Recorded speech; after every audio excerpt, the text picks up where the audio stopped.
Do you struggle with recurring vaginal infections? If so, unfortunately, we have a lot in common. My personal experience stems from my first year of university, where I was previously a healthy 18-year-old with ultimately no issues. This all changed for me overnight, and trying to navigate it as a young woman while juggling school and living alone for the first time was not only physically uncomfortable and exhausting, but mentally as well. This is when I began to see my gynecologist. I took many tests and antibiotics to try to knock this thing to the curb, but then my worst fear happened, and something that I wasn't even aware of could happen. I experienced little to no relief, and before I knew it, the full-blown infection was back every single time. This is when I started to experience recurring urinary tract infections due to how close the vagina and the urinary tract are and how interconnected they are. I realized that my UTI treatment was making my vaginal infection worse due to vaginal dysbiosis, which is caused by the use of oral and vaginally inserted antibiotics. What this means is that yes, antibiotics kill the bad bacteria, but they kill the good bacteria too, and you can't maintain a healthy vaginal microbiome with no good bacteria. So, with that being said, in the research that I did, I came across NIL.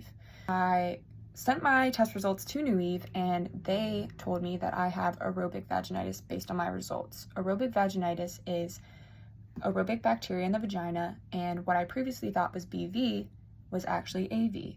So, although they can give you similar symptoms, they require different treatment.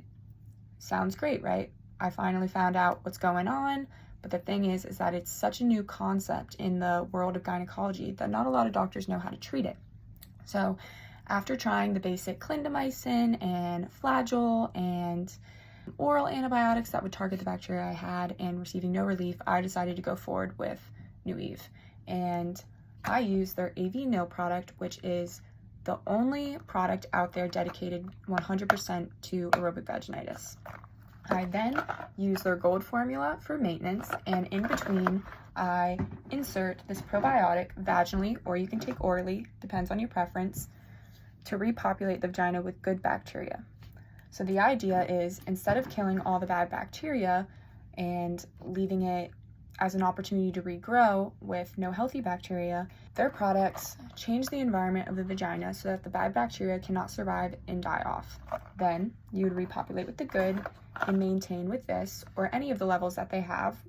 They're very helpful if you send test results. They will pick the product that will best help your situation, and remembering to repopulate in this process. This is the first time I felt relief since I was 18 years old. I'm now 23, and I am forever grateful for them and recommend them to anyone that has struggled, including my mom, who is now postmenopause, because they have a lot of products that help cater to women who are dealing with issues followed after menopause, such as dryness, or that's not really in my criteria, but I know that one day, if it is, I will use NIL. So I think that this is a great opportunity for anyone who's been struggling to try out. They have very affordable prices, and they're always there to help. So give it a shot and let me know what you think.